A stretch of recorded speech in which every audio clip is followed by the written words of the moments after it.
Reapers Underground. We hope you survive.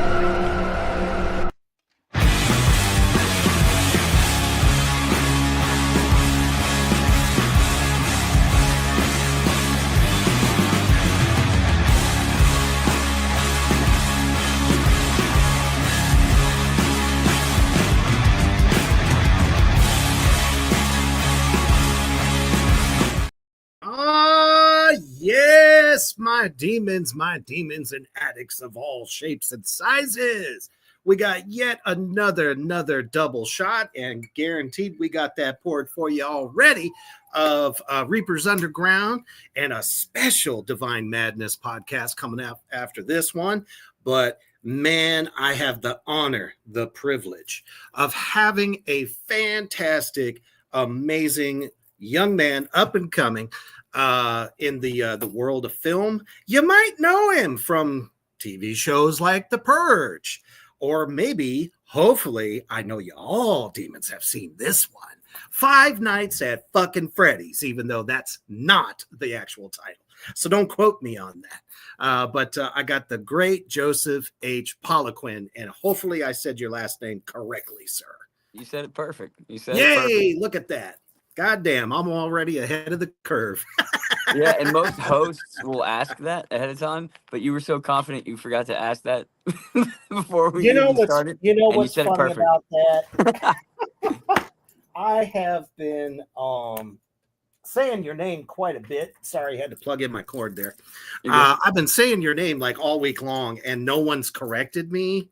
So I'm just like, okay, I must have it, right? Yeah, but I guess that's where my confidence came from. Oh yeah, you got it, dude. You got it. Hey, what's up, Lizzie? What's up, Aaron, out there in the attic section? By the way, this is the time to share this shit out everywhere. And everywhere there's a horror lover. I don't care if you got to wake your sister, your mama, your grandma, your auntie, your cousin. I don't give two fucks. Make sure that we are sharing this out, because this is going to be an epic episode diving into this excellent fucking career that he has got going for himself. But before we get into all that madness, oh, that's right. If you like it hot, we're going to take a quick horror struck hot sauce. Hotter than hell. Let's make that meat scream.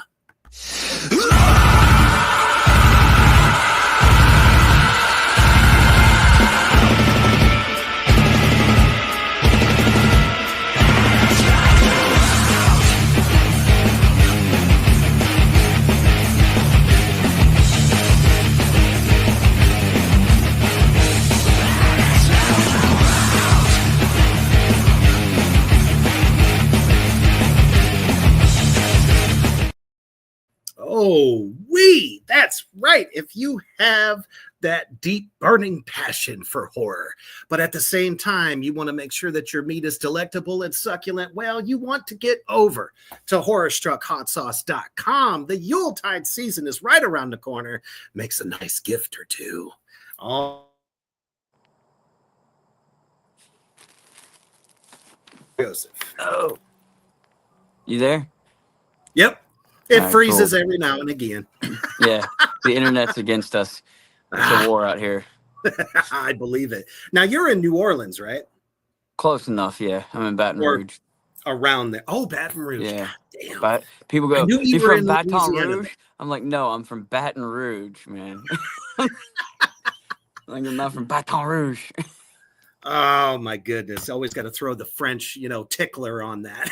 They do. If they're not from here, they're like, do you know how to say that word? Yes, I know how to say that word. Every like street sign, they're like, how do you say that? Chapatoulas. But if you ask the GPS, even though the GPS knows where it's at, so you think that they would care enough to get it right, get the actor on the GPS AI to say it right. But they still say, you go to type in, like, I would like to get to Chapatoulas Street. It starts with TCH. This word actually starts TCH. It's Chapatoulas. The GPS goes every time you do it.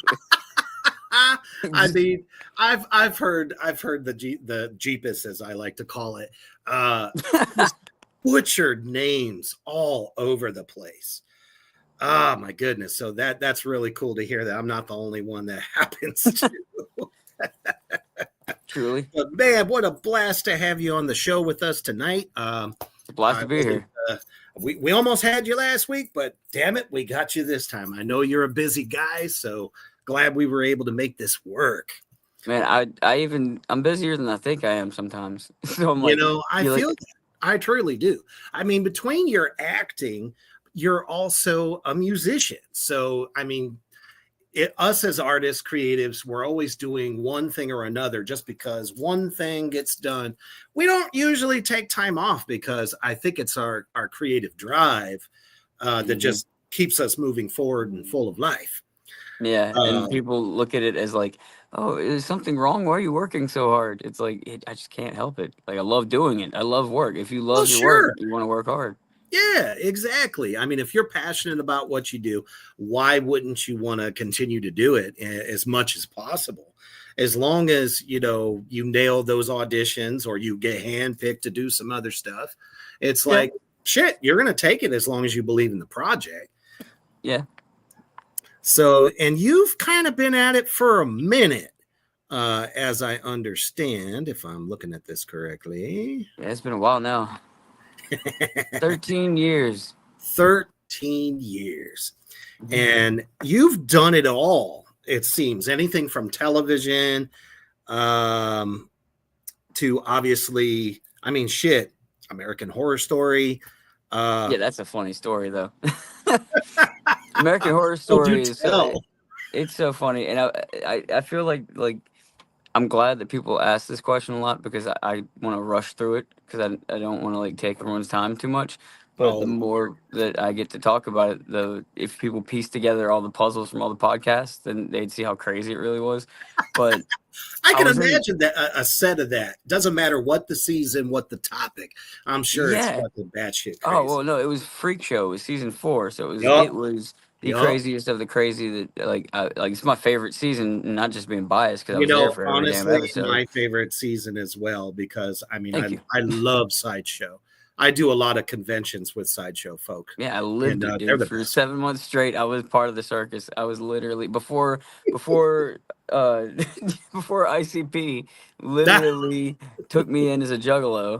I was oh, already welcomed into the circus because you're part we of the were brethren. living All we were right. we were literally dude, we were literally living in a circus every day, and all my lines I didn't have lines in that, but I only had like scenes where I was in, and some of the people I was getting like close to were really cool, and they were pulling me into scenes with them, and it was like, wow, I'm so Mm. lucky. This is like my mom's favorite actor. And one day he tells me, hey, you should try going to get an agent and auditioning and doing stuff. So every single scene that I was in, except for the very last episode or the second to last episode, every scene I Mhm. was in got cut, and I was so upset about it. And that last one was just so brief. I was in there for like 2 or 3 shots in the last couple episodes or last episode, and I was I was like, yeah, it didn't. It felt like a lot of work with like just a little bit to put back on my resume, and somehow it got out that I was on every episode. So somebody put it on IMDb, and my agent and friends of mine and people that have given me advice have said, look, if they cut you out of all of it and it didn't really do anything for your resume, then don't give them the benefit of having your name on IMDb. Right. I was Right. like, well, I wish, but IMDb won't take it off. Once they found out it was real, they just never take it off. They won't. So they just like keep it on there. So like everybody's always like, dude, and it's so funny because people will be like, oh man, I think I saw you in American Horror Story. I'm like, well, if you did, you're a die-hard American Horror Story fan because I was cut the f out. The only parts I was like kept in there. It's the only way I could even prove that I was part of that. It's like, see, I am in it, Well, but barely. You know what I mean? I mean, I'm So sure you got pictures and shit. I mean, who doesn't take like photos on set? Unless director and crew says can't do this, can't do that shit. You yeah, know what no, I mean? exactly, yeah, and well, that's how it is though. Like whenever I did that, I didn't have an agent. I signed up to be an extra and becoming a Mm. featured background, and then the featured background was a season long feature, one of 5 people, and we were there every day for nearly 7 damn months, dude. We were there from like October to February. We were there Holy forever, dude. fuck! We were there forever, and it was like the best. ever. It was like the best, one of the best jobs, still to this day, one of the best jobs I ever had. That like no one saw any of my work on because it got cut. But I wasn't really thinking like, oh, I'm gonna be an actor on the screen one day. I was just so happy to be there, right? I was just so happy to be Exactly, for part of the it. experience. You know, Yeah, it was obviously a show that you dug. yeah, and that's all that mattered to me. But fast forward, a couple months go by, and I was like, man, I'm watching all of my favorite actors in the world, and they're killing it. They're doing such great jobs. And if I'm being honest, this is a story I've never told on any podcast, so I might as well tell it right now. If I'm I being feel honest, unholy blessed. one of the days that I was thinking to myself, hold on, I gotta turn my notifications off. This is Oh, those there we go. pesky things. I did that too. Trust me. So one of the days that I was thinking to myself, maybe I could try it out. I'm just happy to be here. And I lost a lot of friends that day because I started having like IBS problems right around that month because I was like Gotcha. eating just more than I've ever eaten in my life. It's just like eating so much. So I started having like Depression IBS eating, it's problems. the best. Right? Yeah. So I started eating like more than I ever have in my life, Been and there. I was on set. It was a quiet scene. Sarah Paulson and Neil Patrick Harris were Oh doing a my. really quiet scene with like the chameleons, and it was Mhm. like so super quiet, and everybody in the tent was like, shh, shh, shh, shh, shh, just quiet it down, and then my stomach goes.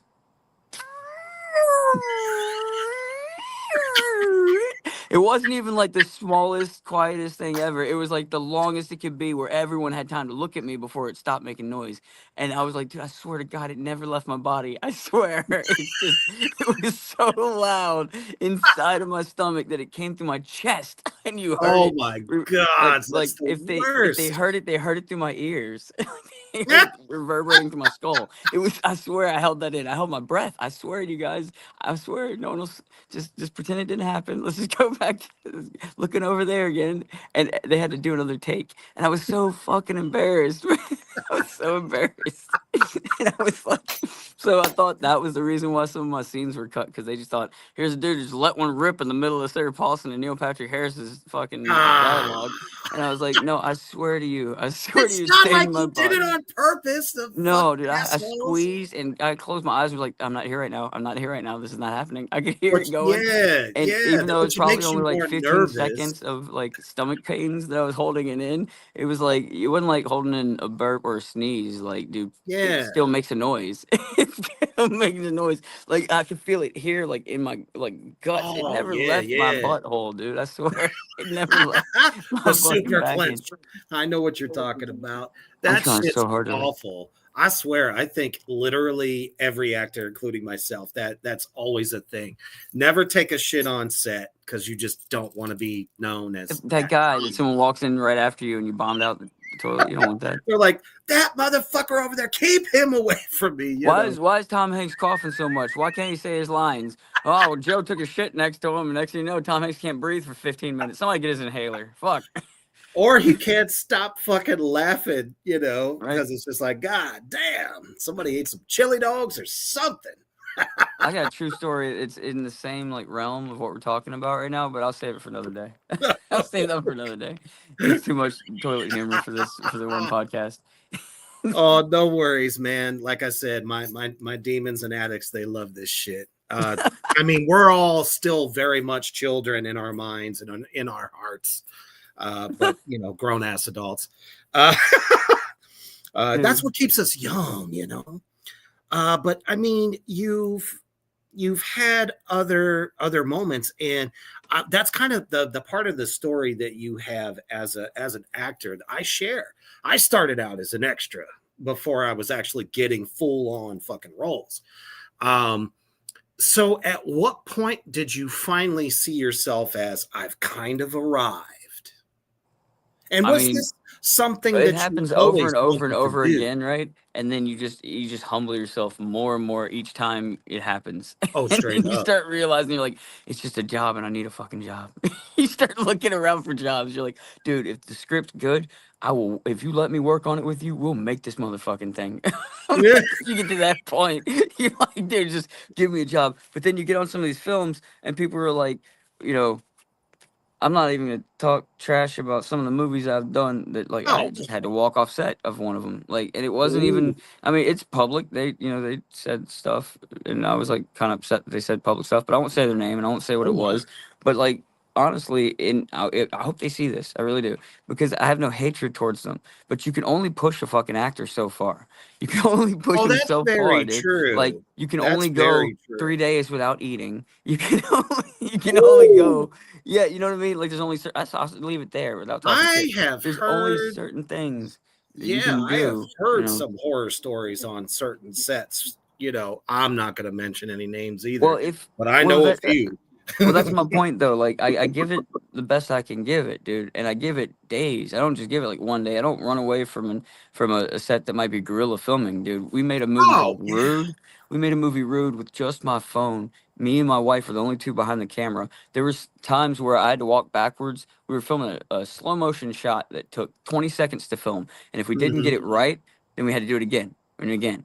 So like I didn't want to do it again and again because it was dangerous. So I had to walk backwards down these stairs while filming and then pass the camera over to my wife without making it look like we were passing the camera so that my yeah, character could that's walk on tough. this to camera. So yeah, because I had to like walk on camera and I could show you the scene, but that scene is one of the biggest like reveals in the movie. And it looks like Sure. we filmed it with $100,000 film camera. There was no AI involved. It was just us and this camera, right? hmm Now I've seen people complain about AI and what AI can do, and I've sat there for hours on AI and was like, "Fuck this! I'd rather be outside filming. I would have been done editing by now." I was like, "Dude, there's times where I'm like, people think AI is gonna take over. No, AI is gonna unfortunately take a lot of stunt jobs, but like my friend said, CGI did that already."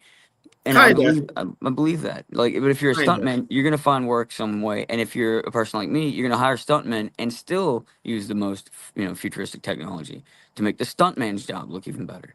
And, like, I'm not gonna, avoid stuff and be like, no, that's gonna take away jobs. So I'm not gonna use it. Well, not why not use it to give more jobs?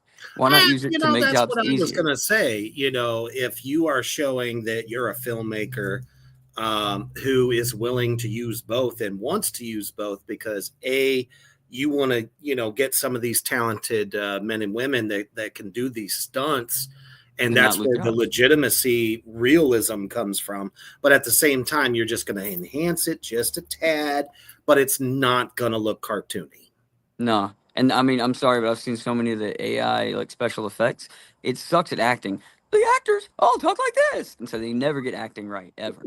But if you tell them shut up, don't say a word, like just don't talk, just do this action where you're running and you break through a wall. Yeah, it looks like, I mean, it looks better than the Hulk. It looks really fucking good. So, but the problem is all these AI things that are open to like consumer, like us, Sure, it, sure. it's nothing. You can't do much with that. It's just like goofy edits for videos, short length. But if you want something for like a major motion picture, you're still gonna have to pay $10,000 to $15,000 for the suite. You're gonna have At to pay least. that much. Those things are not cheap. So I'm like, Nope. who are they like anti AI promoting? Like it's But like you got to anything. They'll think get on about it anything. this Like it's way: worth dying for. yeah, you got to think about it this way too. A lot of these people actually don't know what it takes to do a production in the first place. So it's easy for them to just jump on the bandwagon and say, "Oh, this shit is, T2 come to life." Yeah. And all the people that actually make the movies are like, shh, don't fuck it up for us, man. Like, that's the funniest part, dude. That's the funniest part. The musicians like me who've spent so much money in the studio who just realize they can do this shit so much easier are like looking at the people who don't make music and they're like, oh, well, I just made this song. And it's like, yeah, and that song you made with AI sucks. I'm sorry to tell you, I wouldn't listen to it more than once, man, because you're not a songwriter and you just told the computer to do whatever and you think that that was it. No, no, no. Listen to this one. And they're like, you didn't make that with AI. I'm like, oh wait, now we're on a different argument. Now I have to prove to you that I did make it with AI. Like, are you? Trolls, man, Yeah, I'm like, are you trolls. kidding They're me, dude? everywhere. It's We know about ridiculous, dude. Bro, what's the weirdest thing is like, okay, I got my acoustic guitar, and I mean, I don't know if you have people play music on this show, but I could play a song for you right now, right? To prove to you that live, I can play the songs that I'm recording on my phone, and then pressing a button, and it's adding a drum track to it. Oh, trust me, I've gone and listened, to some of the stuff that you've put out I haven't put out any of this stuff on yet, your though, on your dude. Facebook. all the stuff that I've put out, anything that I've put out publicly, has never had AI touch it. That is 100% truth on anyone's religion, anyone's belief, my Oh, beliefs. trust me, I You know, can I'm tell. all like I've never put out anything with AI on it. Today and yesterday, last night, are the first 2 nights I've ever used this app called Suno. It's Suno, and you go on there, and someone could just write lyrics and press enter, and it'll make songs. But I heard so many Mhm. of these artists and producers talking about it, and then I saw that Timbaland was using it, and I was like, okay, hold Ah, up, you know. I was like, hold on. If some of the biggest let's get producers in the as world lazy as we could be. do what? I said, oh, let's get as lazy as we could be. Let's, you know. I Yeah. don't know. There's an art to writing lyrics in No, my that's what I'm opinion. saying. So I write all my lyrics. I do all of my own guitar work. I do all my own guitar writing. I do all my drum tracking. I record the thing myself the way I've already been doing it. Because everything you hear, everything I've shared, and everything that has ever made it to the internet from my music has never had AI touch it. I've never used this shit yet. But if I could share it with you, if there's a way to share my screen and I could share with you, or just send you the song and you could play it right now, it blows my mind. It's like a song that I've already recorded, the people have already had heard my recording, my version of it. And it's almost like I gave the computer this song and said, I want you to do it exactly like this, but as if my favorite band did it. But I don't, you Mm, can't use one of your favorite bands. You can't use one of them as an influence. You can't put one of their right. tracks. So you have to just completely do it yourself. So the only reference it has now is things in like common, Creative Commons, and those things are like not distortion, not screaming, not metal. So I have Yeah. to record with my acoustic guitar, me screaming and doing this fucking song, and then whenever I play it to the robot, it listens to it and goes, "This is what I think you want it to be recorded to sound like," and then it gives Mm. it back to me, and I was like, "Well, I didn't expect that," and this happened last night, and it's the first time in my life that I ever wrote a song, played it, recorded it with something my device, and it's just me and this fucking phone. That's it. It's just me and this phone, and then Mm. play it back, and it's exactly how I want that song to sound, and it doesn't sound like anybody else's shit because everyone else can tell the computer to do something, but then it just sounds like a Hallmark card with different lyrics. Well, It's yeah. not going to sound like this. It doesn't sound like me. If I'm singing it, it takes my voice and it turns it into this. If I'm playing guitar, it takes my guitar and it turns it into this. It's the same notes I play. It's the same guitar part. And what I love is I can have the reference track too. So every time someone hears the song, right afterwards they hear me doing the acoustic version. It's fucking awesome, dude. It's almost like my acoustic version. And here's what it would sound like if your favorite band covered my song. So it Right. opens people up to what I want it to sound like. And if someone doesn't like AI, well, then pay for me to get in the studio so that I can get it recorded the way I want it to be recorded. Because you know what? Please This, give me 50 yeah, grand. that's what I'm I'll make saying. Because this app is magic. doing a damn good job. This app is doing a really good job. And I was like, man, I hated it so much for months. I hated it until people attacked me online. And I was like, dude, I didn't invent AI. Why are you guys No. attacking me? I didn't. I don't. I just said that I used the app once, and I don't know anything about it. So they attacked me, and I was like, I did my research, and I was like squinting. My old ass is squinting, looking at the internet, and I'm like, oh man, everyone's attacking me because they say it has a bad water footprint. Well, so Oh, does come washing on. your dog, washing your car, all this stuff. You kidding me? What about the Flint water problem? None of y'all gave a shit about fucking Flint, what, Michigan? No one gave a shit. And then I was sitting here like talking about how scary it was, and I was like, dude, I'm gonna stop buying, soda products and shit. And no one gave a shit about it. And then here comes something that could help us and could help us give jobs to people who are artists. Oh, y'all all of a sudden give a shit about water, huh? And I looked it up and I was like, it takes 2.5 bottles of water for me to make a song. Okay, well, I'm only making one song. Let's say this one song will never be made again because it's perfect. I'm never gonna have to touch it again. And it took 2.5 bottles of water. Well, it took me 2.5 bottles of water singing it anyways. And I'm like, and they're like, well, you pee that into the toilet, it goes back into the water supply. Oh, you want to get nasty with it.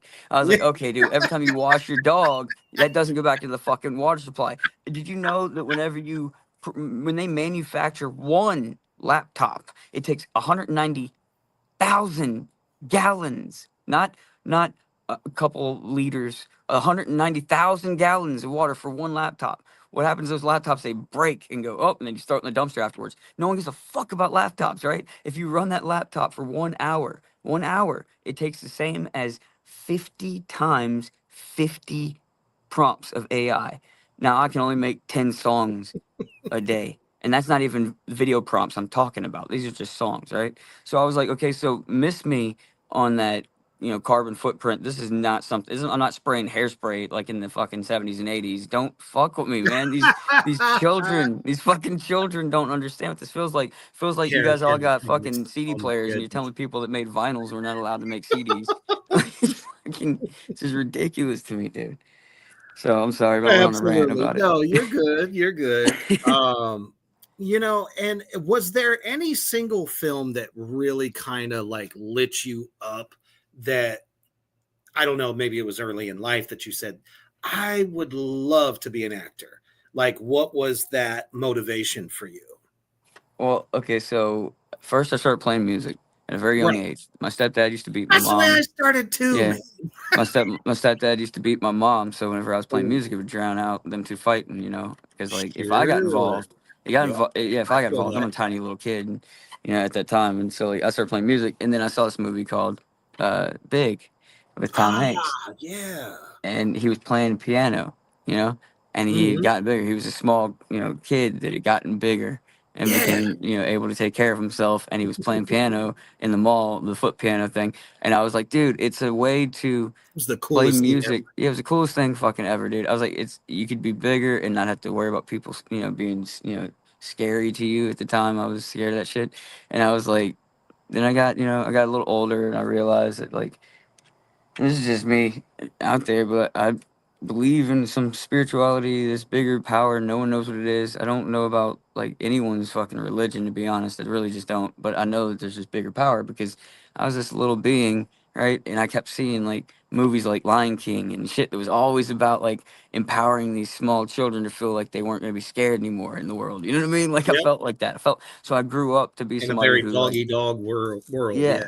And I grew up to be somebody who protects small children and protects children in general. She protects people and like not even like it's almost like I'm called to. You know what I mean? Like it's not even like I Sure. signed up for some fight or battle against like inappropriate behavior about people, but like there's these fucking people online who use Five Nights at Freddy's, and this is a IP that I'm part of now, and I'm defending with my life because this is my livelihood. And there's these people that do things, and it's wrong, and it's not, it has nothing to do with our company or our like franchise, but it's like they say they're fans of it just to get close to the fans of it. And it's, you see a different like side of people, you know what I mean? And I see it in everything, and I saw it in Jurassic Park whenever I was a kid.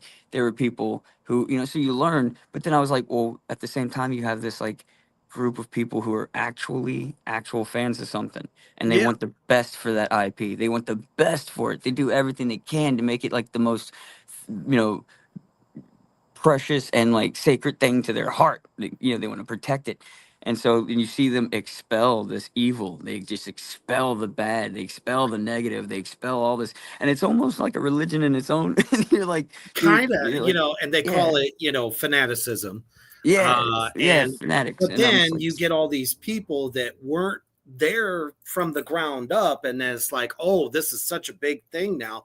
Well, I want to be a part of it too. yeah, exactly, dude. I totally Exactly. get that. And yeah, and so, but like, I feel like, okay, if you've never seen FNAF, if you've never played a video game of FNAF ever, you start it today, you could just fall into the FNAF trap where you're like, whoa, this is actually freaking amazing. It's such an amazing I story. was kind of It's lucky. I got to like view it from my son's point of view because all his growing up, during 2002, till obviously, he's still around. But during him being a kid, even into his teenage years, was always playing it. And he'd be like, hey, Dad, check this oh, out. This shit is terrifying. He would tell right? me the story, the backstory, all the characters, his favorite characters, all these horrible, terrifying situations. I'm like, what is this animatronic thing? Because, obviously, child of the 80s, and, Chuck E. Cheese was the thing. And I always said, I kind of relate to this in a very odd way because I always thought some of the Chuck E. Cheese characters were demonic. right. My grandmother brought me to either Chuck E. Cheese or Showbiz, one of those two. I only went Oh once, and I yeah. went to both of Uh-huh. them. I just only went once to each of them, and never went to go again. But I was like 8 years old, and for my birthday, she went, and my grandma was this, hold on if I can take my sleeve up. My grandma was this, cute little Oh, okay. Filipino woman Nice. at the Nice. time, and she goes up to the people and goes, "It's my grandson's birthday." She's Filipino. She goes, "It's my grandson's birthday. Can you do something with the animatronics? Can you do something with them?" And so they made the animatronics fucking turn their heads and eyes to look at me. It was not Oh, something they did the last time I was there. So it was like yeah. my That's birthday. So kind it's of like, scary, isn't it? yeah, but they thought it would be cute, I guess, or they knew they were gonna scare me when they like doing it. I don't fucking know. I just know that like she was like she tapped me on the shoulder. She goes, "Look, look," and they were singing "Happy Birthday," and they were staring, and I wasn't sitting right directly in front of the fucking stage. I was like to the left of the stage, so they were like angled. So all the fucking animatronics on the stage had their heads angled and staring towards me, and it was a nightmare. And I had that nightmare for a very long time. So whenever I Oh had the man. audition for 5 nights, I was like, "Oh, I'm channeling that nightmare I had." I was like, Dude, that's I'm having flashbacks perfect. of that. That's Dude, that's where you draw some of those natural reactions when you have to do a scene with something like that. yeah, it's I don't know. It became something to me. This whole IP became more than just a film. Like Mhm. because my once again my kids also were big fans of it before I was. They were dressing like Foxy and stuff before they ever knew that. Before I even Yeah, what like you really knew about it. yeah. So whenever I got the part, I couldn't even tell them.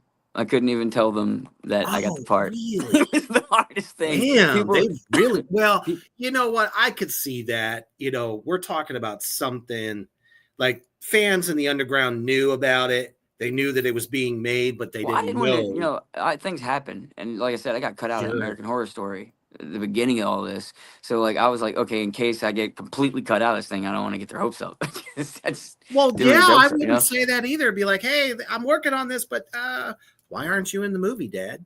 Yeah, exactly. So I That would was just like, nah, suck. I'm Yeah. not gonna tell them. But then we found this extras casting thing that said they needed kids for the film as well, and I was like, oh man, I would feel like the worst dad in the world if I saw this with my own eyes and ignored it because of me being like egotistical and trying to like make this something special with only me booking this Mm-hmm.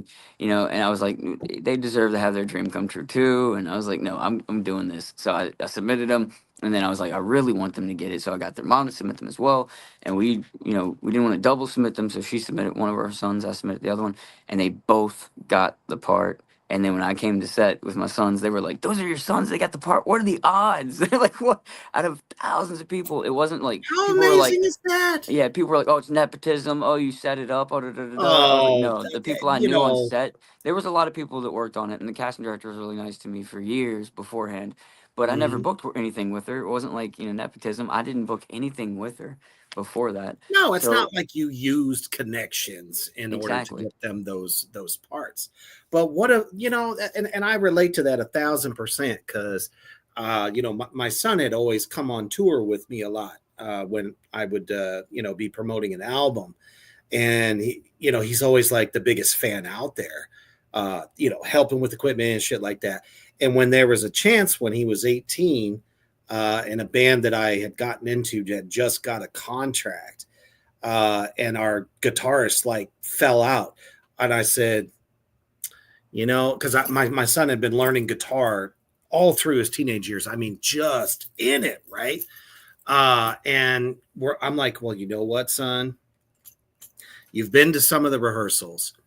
You learn the songs and you show them, you're in. And I was able to hand. How many dads can say they handed their kid a record contract when they turned 18? That kind of shit right? just doesn't happen. No, I none know of that's it's not happened. like a big multi-million dollar Geffen Still, it's Records happened. type shit, No, it helps the but career. I feel that, man. That's great. I did not know that. Yeah, well, I mean, whenever, because I'm their stepdad, and when I first came in Oh, sure. in their Okay. life, yeah, when I first came in their life, they told me they were like, we're so proud of you, and like we really wanted to be actors our whole life and stuff. So I never want to push my dreams on my kids. I didn't want to do that, you know. So I Right. don't force them to do Yep. any kind I of feel that. auditions. If they don't want to do an audition, if they don't want to do auditions for years, if they come to me and like, why haven't you helped me? I'm like, well, I've given you every outlet you can have, but I'm not going to force my dreams on you, dude. Whatever you want, you're going to go after. So if you want to be an actor, you'll go after it. But if you don't go after it, maybe it's not what you really want. Maybe you want to be a reptile enthusiast or a dog veterinarian or something. You know, there's so many different things that Yeah. they're amazing at that they care about a lot. That like you know, you never know. Maybe they want to be a comedian. You never know.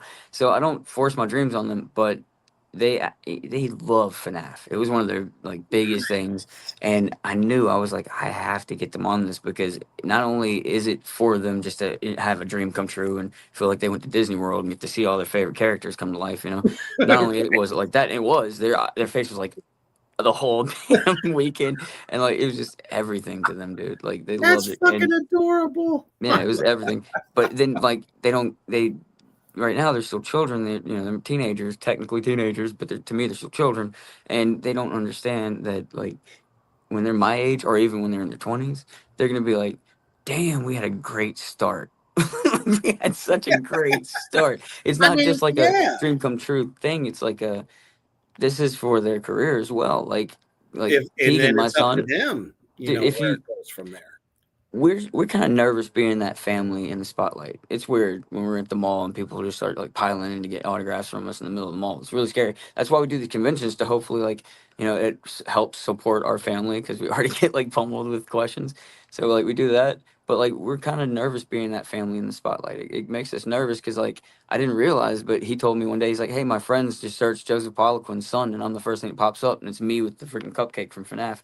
And it like he loves that. He's like, it's the coolest thing ever, Dad. It's the coolest thing ever. And I'm like, I'm so glad I could give you that. So like, I feel like I've given you something special early in your life. You know, like really early in your life, because like I to myself feel like I'm still like working hard and hoping that like Well, we sure. have the best house one day and we have the best vehicle one day and we have a vehicle that doesn't have to be in the shop as much. You know, like we hope for these things, but like you know, That's what we do. That's what keeps us humble, man. We got humble beginnings. And if that shit comes, we ain't gonna change. You know what I exactly. mean? That's a good way to put it.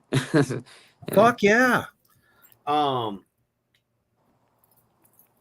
I was gonna say, because I'm a stepdad to my kids currently as well. I mean, obviously, my son is my son. He was the only, one that I actually took part in. Man, I'm the only You know what I'm real saying? dad in his But life every day. I Yeah, always say that it that term dad doesn't necessarily mean that you had a hand in creating them. It's the ones that love them, fucking grind for them, take care of them, make sure they got everything they need. So the fact that you were able to do that, I think, is fucking badass. Because that's how I've always been, and those men I will always respect the most. Because there's so many that just only think about themselves. They're selfish. Here you are, you saw that opportunity, and you were able to give them something so special. Even if they don't end up acting in their yeah, no, adult life, exactly. they're gonna Yeah, remember that. You but know, I have a deep feeling that there's gonna be a day that because Keegan, he always like he doesn't let it go. He always wants to do something in acting. So I know it's that's what he cool. wants to do. Definitely what he wants to do. And he came to me and he's like, I want to do a movie. I want to just make a short film or something. I was like, well, I want to make a film too. And I wrote this story and I was thinking about me being the only actor in it because I couldn't, I didn't want to Yeah, like make people do it for free and I wanted to like really work really hard on this and I had to have like a lot of long drawn out scenes because I was going to ask my wife to film it, but she was like, look, the last movie we did was a lot of stress, and she's like, and I'm glad you gave me the chance to work on it with you, and forever I'll be a cinematographer on IMDb. She's like, but she's like, it's just not my style. She's like, I'm not into doing movies, and I was like, I get it. So I was like, well, I'm gonna have to film it. So I didn't have an actor to do it, right? And I thought, wait, I could just make the character a lot younger than I was gonna be. Like it could be following mm. this young character, and I mean, like I know the difference was I was gonna be a homeless person in the movie the whole time or most of the time, right? Oh But yeah. but instead, and I was like, instead, we just don't have to ever explain why this younger child is walking around so much around the neighborhoods, around the street, around the mall, around everything. Because whenever I was that age, and if it was my mom's week, I probably was walking 3 4 miles down the street to go to the mall. Like no one cared. Mm, You know what I mean? Like it was a different world sure. for us, though. You know, it was a way different world. So I thought about it, and I was like, dude, that's perfect. You know, and it's a insanely awesome movie because I think it challenges many people's like beliefs, but at the same time, it's like putting an anime spin on spirituality in my eyes. Like, and so it's like we could be whoever we want. We could do whatever we want. We could dress however we want. We could listen to whatever we want. We could do whatever we want as long as we have good energy and we're being a good person to other people. That's what Then it's there all is about a right there. spiritual being that is up Yup. somewhere in this atmosphere, and like so I've made it physical as if this character actually physically is being like connected with this being. So this it made it even better that this was a younger person. So we shot a test footage I could send to you. We shot test footage and it That'd was be amazing. amazing. I did the CGI myself and I was very happy with it. You know, I Mm, was very happy with it. And it was him walking out and then a car backs out and almost hits him, but then he just flies into the air like something literally picks up his collar like this and picks him up like a little like yeah, yeah. a Sims character, you know, like literally picks him up. And then, so it's like they never made the Sims movie. They said they're gonna make a Sims movie. They're probably gonna screw up the Sims movie. So instead, like this is like the Sims movie, but just one Sim and its actual story, you know. But I call it A Boy and His God is the name of the Oh, okay. movie.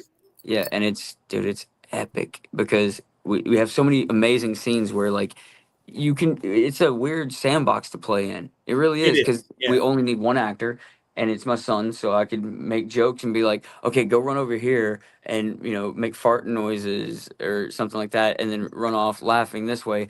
And he trusts that I'm not gonna like embarrass him or Yeah. put him on film to make him look stupid in front of people. Like Right. he You're not trusts that. exploiting them in any way. Yeah, exactly. I'm not, and it's so weird. It's just so much. It's different. And so I thought about it. I was like, dude, if I had this camera, and this camera's just incredible. And yeah, it is a couple $1,000s if you really look at it that way. But it's like right here in my hands, and I could record in 24 frames per second, which is the cinematic trick. That's right. Spoiler alert: that's the cinematic trick that makes everything look cinematic.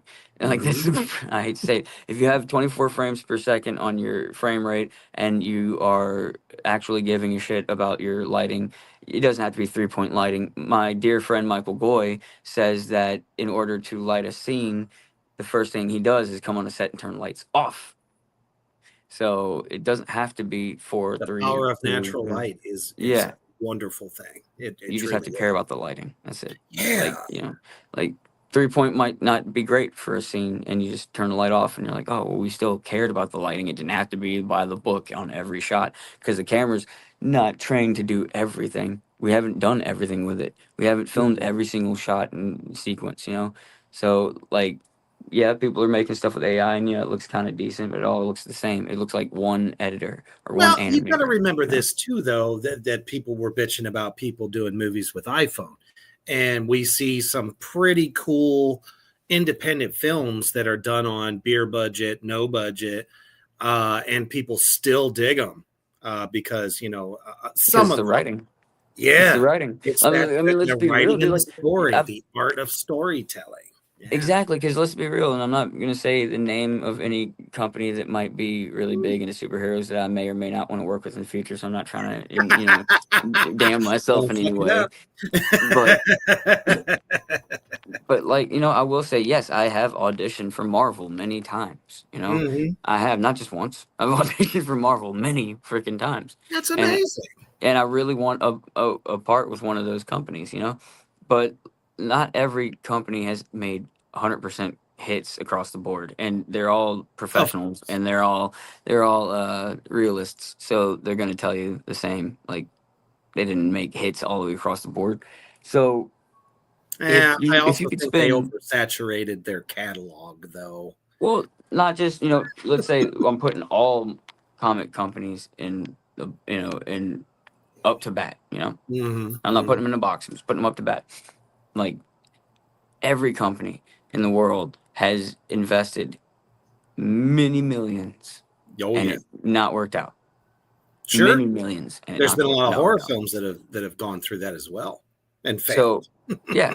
So investing the same amount of money in a local production has happened before many times. And okay, let's say $200,000 to make. I think it was 200,000 to make It Follows, and Oh yeah, yeah. they made well over their budget, and they're making It Follows too. Like And it's that's the thing; following or they're something. reinvesting in their product. Yeah. Which So makes perfect sense to me. yeah, so if you have an independent film and you invest in said independent film and that independent film goes to festivals and does amazing, incredible, Mhm. like a certain film that we were talking about earlier, if it goes anywhere, that film is okay. Skate to Hell, let's just say this right here, right now, because I saw it on IMDb. So, you know, us actors, we get great news we're not allowed to talk about, but then we get news that is public, so everyone else is talking about it. Skate to Hell is on IMDb, and they just changed the release date to January 15th, 2026. Okay. And then I got invited to the premiere. So this is gonna be great. But so our films like this that are doing great, this is before AI, man. Has no Right. AI. It's just a great film doing really, really great, right? But we're also filmmakers who want to keep, I mean, we're using the best cameras, right? So we want Right. to keep moving with the same technology. So we want to keep using the best stuff. If I'm using a camera on my phone and I love the way my footage looks, no one can say, "Oh, you went the route of using the phone, so you cheated." How does that cheat? How's it easier That's for me? It's not easier to try to convince you that this stuff is real without a whole huge crew. right.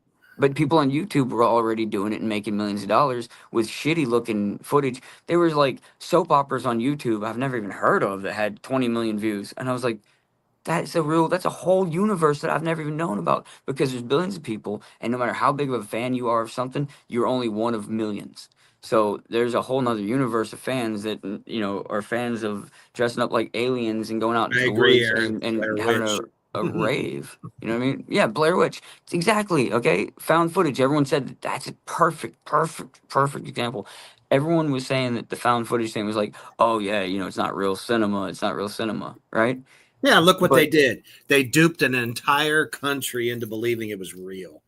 And even if you knew it wasn't Brilliant. real, even if you knew it wasn't real, Paranormal Activities terrified me. It's still It terrified everyone. to this I day, mean, Paranormal Activities is my. If you have a list of 5 scariest movies, it would be that first Paranormal one was off Activities, the chain. Yeah. Paranormal Activities 4 after that, Paranormal Activities 2 after that, and then Sinister, and then Insidious.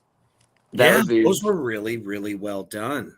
that's like the Because it scariest was movies in good history. storytelling. It really was. But just to kind of get back to Skate to Hell, I got to let everybody out there in the Black Flame universe know. I mean, you got some names in there, man. You got Todd Bridges, you got Eric Roberts, Jenna Jameson, my brother Robert Lasardo is in there. There's a lot of Lisa Wilcox, for fuck's sake. So many. I mean, how did it feel being in that element with all of these people? That had to be like, I don't know, top 10 moments in your life. Oh man, I don't want to take up too much of your time, but Oh no, you're good, brother. We still got 12 minutes. I kind of I look at all of my peers as amazing individuals who work so hard and who are so very talented. And Absolutely. anyone that I work with, I don't want to put anyone in the category that's higher or above anyone else. Yeah, So yeah. it's so hard to talk about anyone that I've worked with without it seeming like, why am I singling them out? What's so good about them and no one else? So I don't want to make anyone who I don't Oh mention. no. I think that But was just a yeah. So, collective. so I'm thinking maybe if I say this disclaimer ahead of time, I can actually talk about stuff. So, like, if so, my disclaimer is I don't want to make anyone because I've had discussions, and I'm not trying to be mean, but us as actors, if you've never met an actor, you're like, oh, you're an actor. I've always wanted to be an actor, or I hate actors. Whatever your opinion is of actors, if you've never met one, you think of them as like zoo animals. Like, like how's that? The Feels that person, way like, sometimes. yeah, like they treated us like we were AI before AI existed. I just saw a shooting star. I shit you not. Hell yeah. Gotta love those cosmic nice interruptions.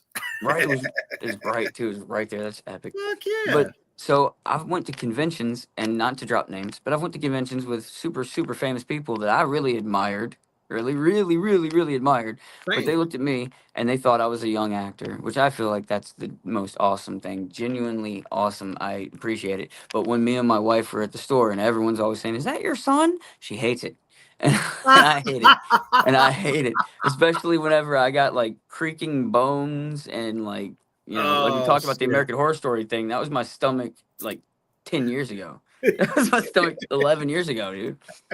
Something like that. That was way back. Yeah, 11 years ago. But see, now it's just there's some people you work with that you can't even understand how it's real. You're just like Uh, you just Trust and that's me. how it felt with Greyhound. That's how it felt. Like Greyhound had a star-studded cast. It was I was 30 gonna of us. say I was the that only was one on the cast that wasn't. one of your No one knew who heroes, the fuck I was. Tom Like, I Hanks, was right like, there. You know, do what? I said Tom Hanks right there. You know, he was in that movie Big, and here you Yeah, are in film with him. That had to be fucking amazeballs. yeah. It was that was that that killed my starstruckedness. Let me fucking say Well, that sure, way. because you That you was the only way to can't say it. you You know. can't fan out as much as that inner voice says, "Ah, this is my dude." Well, I mean, I've You worked with know. people. That's the thing, though. Like I said, I worked with all these people on American Horror Story, like Neil Patrick Mhm. Harris and everybody, like all these guest stars I've worked with, all these different directors I worked with. I worked with, and then the director of American Horror Story is one of the nicest, coolest, kindest, most amazing people in the world. And I was more Hell yeah. starstruck by him because he directed Megan is Missing, and that was one of my favorite horror movies in the world. You can only watch it once.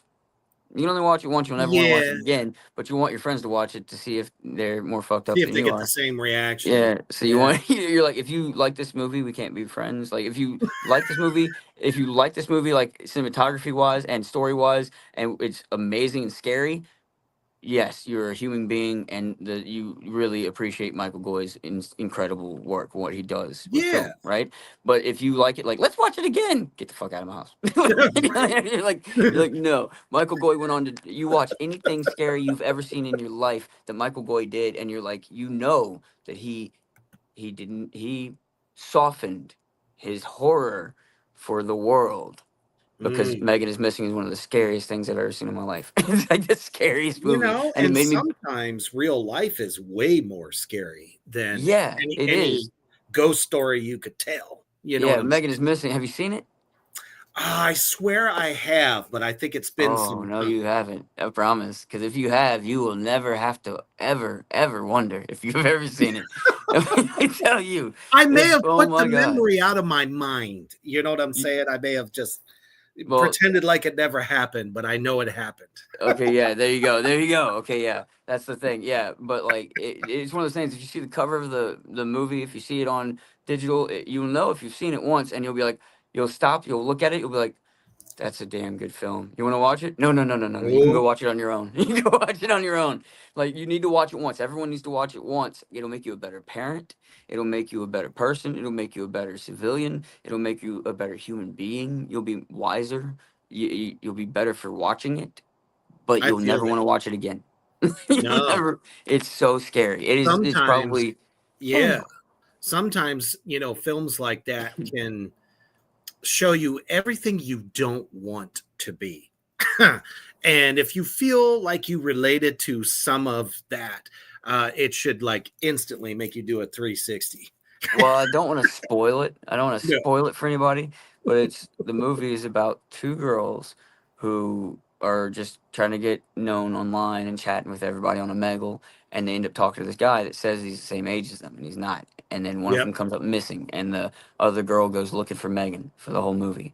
That's what the movie's about, but it's like found footage, so it feels like it's real. It's the most terrifying shit on the planet. It is. There's no. Oh my god, my heart starts pounding fast thinking about it. It's a scary ass movie, Mm-mm. and like in the barrel scene. Whenever the first time I met Michael Goy, we were at this convention, and he was speaking at the convention. Or it wasn't a convention; it was a film festival. It was a Baton Rouge Independent Film Festival, and he was speaking at it, and he spoke to everybody, and he said, and one of the movies I did was Megan is Missing, and I went, the barrel! I screamed out, the barrel, real loud, and he goes, oh, there's a fan here. And so Uh-oh. after the show, we ended up talking, and then somehow out of 50,000 people, 5,000 people were called to do this 1 out of 5 part, and out of 5,000 people, I was one of 5 that got the part. And so I Mm, worked with him for months and months and months, and never said anything to him about that festival. Never said anything to him about like, yeah, that was me that screamed the barrel. None of that, you know. nope. And then at the end of working with him, he was like, your name's Joseph, right? And I was like, oh shit, Michael Goy knows my name. I was Knows like, oh my my name. God, what? Oh my God. I mean, yeah, I've been working with him for 7 months. I mean, he's got to know my name. It'd be weird to have somebody working right next to you so long and not know their name. Damn it. Well, yeah. Like, I ended up being like a stand in for people and stuff, for, you know, some of the actors. So, of course, he knew my name. But I was just so like starstruck. And that was the last time I was ever fucking starstruck. And the reason why is because the next time I was almost starstruck, I booked a show and I booked Isley to come play it. And if you don't Oh know Isley, they're shit. an amazing Okay. all girl rock band that opened for Coldplay on their world tour. And Yep. that's what got Yep. Isley well known. And Isley, the lead singer, she, it's complicated. She was married to Max Bemis.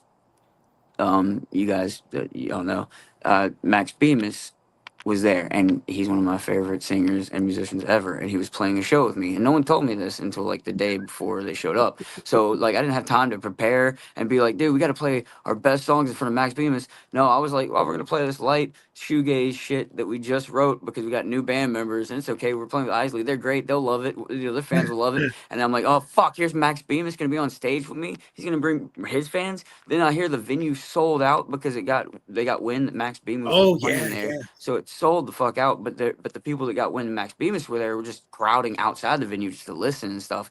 And it was like the wildest fucking shit. And here he That's comes, he walks crazy. up to me, and they had been like they're an hour and a half late, and they thought we are gonna be upset. I'm like, no, dude, we already sound checked. You guys are great. I'm sure y'all don't need sound check. You got like 4 hours. Why is everybody always upset about sound check? And I was like talking too much, and he walks up and he's like, yeah, Max Bemis. And I was like, yeah, and he goes, what? And I went, and I looked over, and I You're went, like, am I doing this right now? yeah. And I was like, no, I meant to say, yeah, I know who you are. And he goes, what the fuck did you say? I was like, I don't know. And he goes, I was like, so I was like trying to just make conversation. So I'm like, well, what took you guys so long? And he goes, oh, we stuck on the fucking Atchafalaya Bridge. And I went to say, yeah, that bridge. I just fucking stopped. And he goes, what? And I went, I couldn't fucking, I'm laughing now. I'm trying to say it. I looked at him in the face, and I literally looked him in the face, and I went, yeah, take it from me. And he goes, what? I went, huh, I'm trying to say, and I fucking had to explain myself. I couldn't leave myself like that. So I looked You him did a dead in the fucking eyes. boomhauer, is what you did. Yeah, exactly. So I looked fucking Max Bemis straight into his fucking eyes, his Max Bemis eyes, and I looked at him in the eyes, and I went, "I'm trying to say that that bridge will take the gas out of your car, won't it? Fuck!" And I just walked off, just fucking walked off, and was like, "Why did I even want to say that? That sounded stupid, anyways." I was like, True story. I had opened up for Lamb of God many years ago, and we had heard that they're like, we want to meet the guys from the band that opened up for us. They were really good, right? And we're sitting here going, what are we gonna do? You know, it's like, how do you say no? You're not gonna go meet them, right? And then I remember the lead vocalist, his name always escapes me, but anyways, the lead singer of Lamb of God is like, y'all like Jägermeister, right? And I remember going, yeah. That just kind of reminded me of what just happened to you with Bemis. So, I feel that, because you're just, once you're thrust into that situation, you're like, I don't know what is real, what is fake. Is this actually happening? yeah, and you make such a fucking ass of yourself one time. Do You're it one right, time. And and if you it's ever get the luck or blessing to like just be around to work professional with them people ever again. again, Yeah. like if you ever do, then you never are starstruck anymore because you're like, dude, we're all fucking the same people. I'm not about to make an ass out of myself for anybody. It's like, Well, and you know, that's why, guys like yourself and me, we treat fans that way we treat the people that we work with, even though we're like, oh my gods, we're working with some of the greatest talent. Oh yeah, absolutely. Man. You know, when I did my scene partner was Felissa Rose in Down the Long River, and I just kept telling myself over, I could hear it in my head, don't you be fucking stupid. Don't say anything stupid. Keep your mouth shut. Smile a lot. Be nice. You know, like you will treat your own mother. You know, you just read my mind, because I'm sitting here. I hear a voice in my head right now saying, "Don't be stupid. I need to promote Skates to Hell a little bit." I'm sitting here talking about damn Max Bemis. Like the moral of the story is like, don't get starstruck, you know. no. But at the same time, I did the next time I ever got starstruck, I didn't get starstruck, but no, it didn't matter who I was working with. I was Yep. so glad to become friends with people that I admired and look at them as peers that I hope to work with again. And that made my life Look, way yeah. more bright, right? But there was one time I got starstruck after that, and that was on Skate to Hell. I was on Oh, fucking Skate to Hell, dude. It was on Skate to Hell. I was doing the movie, and this is like, I was okay. You gotta remember, like, whenever I was like 9 or 10, I was crying for the first time at a movie watching The Kid with Bruce Willis. All right, so like that movie changed my damn life.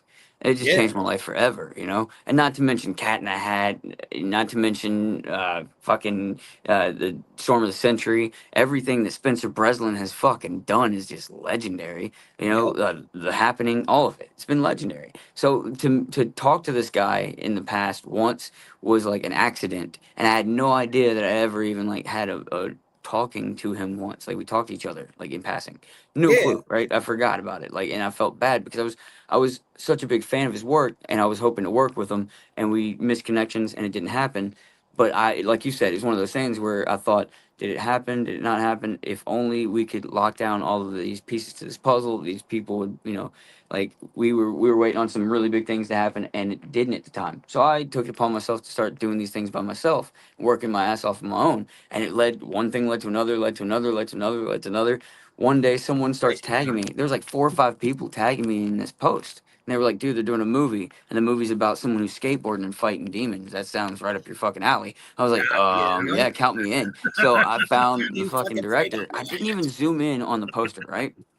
They already had Mhm. the poster, and people don't believe me. I swear. And people think I'm making this up just for like some kind of like promotional scheme or some shit, dude. But I swear to you, if you look me in the eyes, okay, everyone here, I did not know about this movie at all, or I wasn't even part of this movie at all before they made the poster. Okay, I swear to you, they had this poster made, and it just looked so fucking cool. And I didn't think that's me on the poster. I wasn't like thinking like that's a crazy thought. That's a crazy fucking thought for somebody to try to have. All right, if a movie exists in this universe and they're already like raising funds for it, and then you look at the movie and you see the poster and you're like, that poster is awesome. If you're someone who goes, I'm gonna be that guy on the poster, then you are delusional. It's You're in not the like, wrong business. yeah, you're in the wrong business. 90% of the time, that movie's already made by the time the poster is fucking made, you know? But for some reason, this poster caught my eye. And then I contact this director. And then while I'm waiting for him to contact me back, I go look at his resume. And I'm like, dude, he's incredible. He's got some cool Mhm. stuff coming up. Oh my God, I love Tom Arnold. Oh my God, I love Spencer Breslin. This is fucking awesome, you know? But Mhm. this movie had no cast on it yet. He had no announcements, no cast announcements. And I just saw the poster. That's all I saw.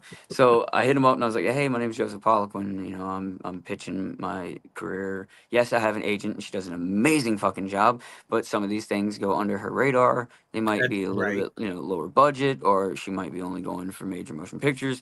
However, Right. this is just too fucking awesome for me to pass up." I was like, "I love it. And if there's any roles in this film where you need a skateboarder and an actor, I just did the role of Carl in Five Nights at Freddy's, and here's my skateboarding demo reel." And I sent it to him. I sat back and I Nice. hoped for the best, man. I just that's all That's I did. I hoped for the best. And then phenomenal he gets stuff. back to me. He says, "Oh, Joseph, I love your work. I actually just saw Five Nights at Freddy's last fucking night, man. You did awesome." So I was fresh in his head. And he goes, "You did awesome in Right. that movie." He's like, "Do Mhm. you want to be my lead actor?" And he Woo! said it just like, "Yeah." And I was like, and this was the conversation we had. And I went, "Are you fucking playing with my heart?" You better not be. I'm I gonna. was like, I was like, you asked me, love you. Where's the cat at? I don't know. He'll come back in though. Did he come out here? No, I didn't see him yet. Usually he is out here though. No, he's probably inside sleeping in his box. Go check. I checked that. Go check. He's sleeping in his bed then. But no, like so. Usually it's like you audition for a movie like over and over and over and over and over and over and over, and then Yep. they get you on the film, and you do a table read with all these huge celebrities you've been loving. You shake their hands, you bite your tongue not to take a picture with them because you're like, I'm gonna work with them more, Ah, so I might as well not. yeah, yeah. I might as well not take a picture with them. We're gonna be friends, and they're gonna come to my kid's like graduation one day. So you want to think the Right. best thing ever. So you don't want to take Exactly. a picture with them, and you don't want to use a friend like that. You're a peer. So that's what I try Yeah. to remind myself. And then Same. after you've met all the producers, they get you on camera, and then they get you to do the parts that you've been practicing all week, and you do them, and then you go back and you're like, hey, can we see the dailies? And they're like, oh no, we weren't recording. And you're like, what? And they're like, yeah, the producers are here. They just want to see what you look like on camera. Congratulations, you got the part today. Wait, fucking what? You're like, I went to boot camp. You're like, you guys, what? I've been practicing this character. I just now got the part today. Are you Yeah. fucking kidding me? So yeah, so usually it's like that. Usually you're not like talking to this dude at 10 a.m. and he's like, "Hey, have you seen the?" He's like, "I would love for you to be the lead actor," and I'm like, "You playing with my heart?" He's like, "No, man. Have you seen the poster?" I was like, "Yeah, I loved it." He goes, "Have you seen the person on the poster?" I was like, I zoom in and he's like, "It looks just like you, doesn't it?" I'm like, "It looks just fucking like me." I'm like, "What are you talking about?" Yeah, it What looks are you just like doing? me. I was like, "This is crazy, dude." I was like, he's It's like, like you're "Well, we're gonna have fucking some fun then." serenading me. Yeah, it was genius, dude. It was all everything was so fucking amazing. The whole thing was fun. It was amazing. And they were so open minded to everything, right? So like there was days where they had like a green screen and they let me just get a green screen box. I was like, hey, can you bring in an Apple box? They're like, yeah, paint an Apple box green right now. Get it in there. Get a green screen Apple box. We already have those. They're like, get it in there, and they put it down, and I get to run and jump off the Apple box and fly through the air with a skateboard with the green screen. Now, like, I don't know how much stuff made it to the movie, so I can't tell you everything that I got to do because I don't know what made it to the movie. But I do Right. know that the day I was doing fine, everything was great. I met like some of my favorite actors, and I was just doing Well, fine. Everything yeah. was good. But then I met Spencer, and it was like, whoa, wait a minute, this is like it hit me like how much he's inspired me that at that fucking moment. Like I knew, oh yeah, I'm a fan of his work. I've been a fan since a kid. But the moment that I was standing in front of him and we were about to go back and forth with these lines, and they were thinking of us like, okay, you guys both got these parts because you're professional actors. You got no fucking time for rehearsal. I don't know what people think about rehearsal. Not every actor gets a Just go. rehearsal. You don't get fucking rehearsals. Like you see these movies and they're like, okay, well, what happens in this scene? Oh, these actors are rehearsing over here. That never happens, but we'll pretend it does. You always get Right. to rehearse when you're like, hey, we gotta shoot in like 20 seconds. You wanna rehearse this real quick? Like you got so much makeup to do or this to do or that to do. So me and him are standing there and we have to do these funny scenes together. And Yep. for the first time in my fucking entire at the time it was 11 years, my first entire 11 years of acting, I got to act with someone who threw back and forth at the same energy that I'd always wanted to throw back and forth with someone at, to where it gave so much life. It gave us time to breathe. It gave it like he was such a professional dude to where like That's amazing. I had times where I can like make facial gestures that matched what I was just saying or what he was saying so that they could catch what I was like looking like or saying, and he knew what I was doing so he didn't rush me. Like there's so many times you work with actors who are straight off of Broadway or theater and Oh they yeah, think yeah. they think it's not for edit. They think that this acting has to be so perfectly timed. But Yep. you Crisp. realize Yep. after almost 20 years you start realizing like or after almost 15 years, which I count it as more than 20 because I was doing this in high school, just not Sure, professionally. sure. So when you're doing acting for that long, you start realizing the people that edit you doesn't matter how good of an actor you are if you don't get a good editor. Like you start to realize that the editor will put space in there that you didn't have, or he'll take your damn space out, or he'll take stuff you really that was perfect. That's right when that tear fell out of your eye, and he cut it right before. You never Ah, know. yeah. He or she. I'm not So being sexist. true. Oh But you no. know what I mean? But like when I worked with Spencer, he understood that, dude. So there was a moment where like, me and Spencer were doing a scene. It was like two or three other actors with us. It was three other actors with us. And so like me and him have lines that go back and forth and back and forth and back and forth and back and forth while the other two, a few actors are there. Now they've gotten their coverage for all their response and stuff, and they're just getting like over the shoulder me, over the shoulder him, same time, because they're fucking quick. They're like ninjas the way that Sean and his team shoot. They're like fucking ninjas. So like they're getting this shot, and it's over our shoulder. And I'm not going to tell you anything. I'm not going to spoil anything. I'm not going to give you any of the dialogue or anything. But the part was supposed to be funny, and it was funny. But the reasons why it was funny they were perfectly poignant and like to the like on the nose. Like it was like National Lampoon. It was like some shit that like I had been wanting to do this kind of acting my whole fucking career, dude. And I went out on a limb and I contacted somebody because I liked what they were doing. And then like of course whenever there's so much good energy on something, so much good energy, you're gonna have a lot of flack and you're gonna have a lot of shit thrown back at you or a lot of negative energy thrown back at you. And if you can like put up your shield and just look at what you're doing and be so proud and happy and confident in it as we were, everyone involved in that movie, like I felt this weird energy the whole time. Like the whole time it was just so cool. And so like the guy, the cinematographer, the editor, the producer, the sound guy, the other producer, two other producers and another producer and the director, Sean, all of them got back to me so far. And over the past like 5 to 6 months, whenever the final edit came out, I haven't gotten to see it yet. I guess they're surprising me with it, and I want to be surprised with it. I can't wait for release day when I get to like I could go to the premiere, and I'm gonna go to the premiere. But I thought about this. I might walk the carpet with everyone, say hello and everyone. But I'm gonna be so nervous seeing I might just stay outside and sit on the red carpet, just wait for everyone to get done and be like, "Was it good? Did you guys like it?" Like I don't know. It would be my first red carpet too. You gotta see their reactions, man. That's the thing. Gotta see those reactions. It would be my first red carpet ever, man. Ever. Fuck yeah. I had my first one for Grind, so I feel you, man. And we're going to show y'all right now out there in Black Flame Land just what you can expect from Skate to Hell. Check it out. Based. Eeny, meeny, miny, mo. Yeah! Listen, man, it's this board. It's got some kind of unholy power, dude. It can send people straight to hell. Evil fucking powers, huh? I'm so scared. Welcome to your favorite game show, Escape Room from Hell. He's in his own personal hell now. He might be back, but I still haven't figured out how it works. It appears my son may be in danger. I must visit the Earth's surface. Sort this thing out. Obviously, I had to take on a new form. Do you believe I could walk among Earthlings? The new look suits you. We're here for one reason and one reason only. To find my son. My earthly name is Howard, but downstairs they call me So where can I crash for the night? Get rid of this thing.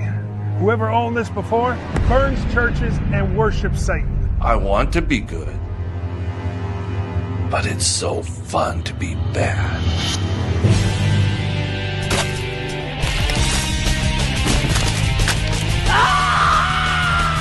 Is anyone else here getting charged up?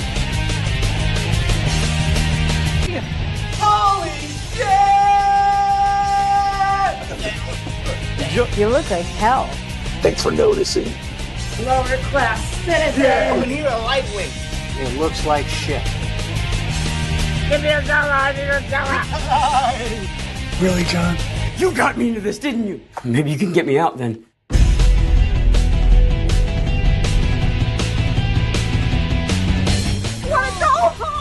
Kills your home, Mom. You think those beavers are here? What the fuck? Great kids put up by 12-year-olds. Where's my life come to? Armpit first is not an instrument. That's crazy. Check that out at the local library. You'll be judged for your sins. He's ruining my film experience. I can't believe that old dusty fool Jim Seamstress is back to making films again. Who would watch a movie like this? You would have to be insane. Money is home. Can't stop laughing every time I see it. Man, everybody out there in Black Flame Land, if that has not got your palate wet, I don't know what will. It's funny. It's going to have some great gore. It's wild. Yes. And yes, the devil was Robert Looney. That's right. Yeah, That's one thing that I can now tell Robert that we've played in common. I played the devil in a music video cool. years ago. It was one of my favorite roles, of course, because I mean I am the big bad devil daddy himself. So it was like just fantastic, man. It was fucking incredible. unreal. It really was. It was just bizarre. It was like a fever dream. Every day was like, whenever the cast list started dropping one by one, it was all these people I respected, admired, and always wanted to be credited with. You know what I mean? And so like, and then everyone I was meeting, every single person I was meeting was coming up to me and taking pictures with me, either for their kids or somebody. And I was like, what the actual fuck is going on? That was the part that twisted my brain into knots, dude. We're on set one day. I don't know if you've seen the pictures. Maybe you have this picture pulled up, and it would be really fucking awesome if you did, but I don't know. The odds are you would have it. But fucking, what's the name? The lead singer of, oh my God, don't quote me on this. I don't want to fucking, okay. Oh my God. Oh my God. I feel so bad, like going for I don't want to name drop, but like I'm actually like drawing a blank right now. This is why I don't. This is another reason. You see people, they're like, oh yeah, I don't want to name drop. I don't want to name drop. It's because you'll draw blanks and you'll be like, like so. I'm just gonna say it this way, so it's not like tooting anybody's horn, anyways. One of the biggest like heavy metal hair band singers in the planet came to set, right?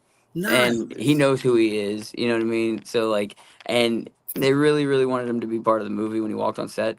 But it was just the fact that he came to set, and whenever he came to set, I I was stunned. I wasn't starstruck, but I was stunned that this dude that my dad would have fucking shit if he like met him, right?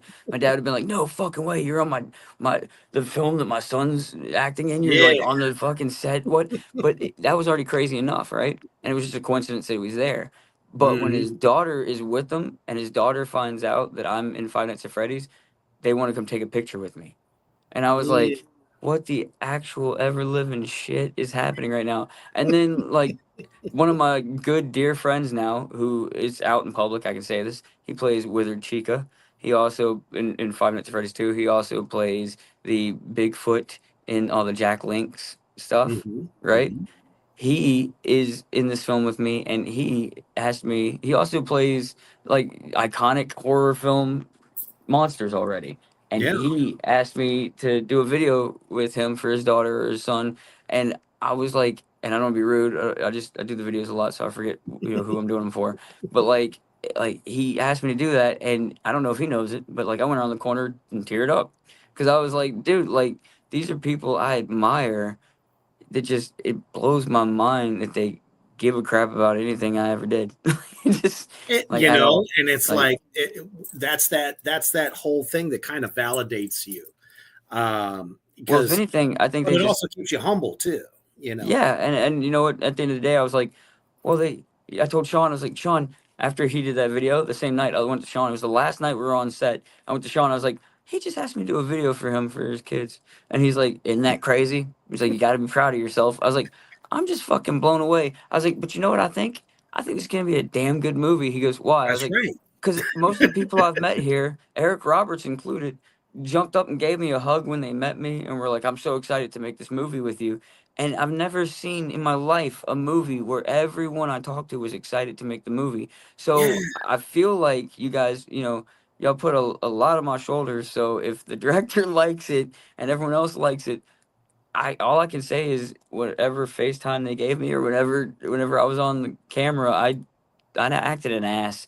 I did the best I could to make people laugh. I did the best I could to be, the modern day Jim Carrey. Like Yeah. that's what I want to see. It's what I want to see in the world. I want to see more actors who are, less full of themselves and more full of energy. Fuck yeah, man. And we are definitely looking forward to all the success that I think this film will bring you. And definitely, I can tell you, Black Flame Entertainment, Reaper's Underground, we will post all over this fucking thing we call the net to make you. word is out and that people are checking it out. how they can find physical media, like the whole 9 yards. So before we wrap, because we're actually way over time, but I mean, man, just a fucking amazing time hanging out with your brother. Where can everyone find you? Like, what are the links? JHP5.com. All right. And I'm sure they can also find you on Facebook, Instagram, all the number, not the word. But yeah, no, they can, but they can find everything on jhp5.com. And I hate to say this, but you guys make your own websites. Everyone make your own websites. It's turning into Ready Player One in this motherfucker, all right? So make your own websites. You don't need all the social media. They're going to hate me for saying this shit, but I'm being honest. Social media is holding you back. It's lying about your numbers. When you go and pay for your web domain, you get to see your own numbers. You get to see, I've had so many thousands of people visit that website already, and social media never tells me the truth about my numbers. I'm watching Johnny Stevens, lead singer of Highly Suspect, do live streams. He's a badass motherfucker, dude. He does live streams. He's got like thousands of people talking. You can see the chat going by. It'll say 0 people in there sometimes. You know it's full of shit. You know it's full of shit. That's the same thing that happens to my show. You know I it's go full and of check shit. the number of the numbers, and it's like they don't add up. Yep. No, as long but people word of mouth and all the people commenting, those people commenting go show people the video on their own phone. It only counts as one view. Or if their profiles are private and you have to add them to comment on anything, then that means everything they watch, it doesn't show a view if they have a private profile. So think about every aunt, uncle, and person in your life that has a private profile. None of them count as views. I didn't know that either. So it's all this shit. It's all politics. Like you said, politics suck. That's the truth. That is the damn truth. So if you know the truth about it and you can go, fuck politics, knowledge is everything. You should know that your comments and the people that are talking to you are spreading it. If they had a good time here, if they talked to other people about it. I came here because you seem like a really cool fucking person. We have mutual friends, and this show is awesome. And I've seen a few episodes and thought you guys are badass already. Thank you, man. Yeah, I think you guys are awesome. So I'll say this, dude. You guys keep it up. Always keep doing your thing, man. Absolutely. No better humble words for all of you out there, demons and addicts alike. And thank y'all for tuning in for this epic episode of Reapers Underground. Thank you, Joseph, for coming on the show. And it's just been a blast meeting you. And hopefully somewhere down the line, we might be able to work together. I think that'd be fucking amazeballs. Manifest it, man. Always. Manifest it. I need a job anyways in the future. Yeah, hell yeah. All righty. Don't forget, in just a few moments, we're going to have the Divine Madness show talking about the paranormal. We even have a special guest paranormal investigator. So get ready for that. The buck doesn't stop here. Refill that drink. Put some more in your pipe. Let's get it going. And most importantly, stay heavy.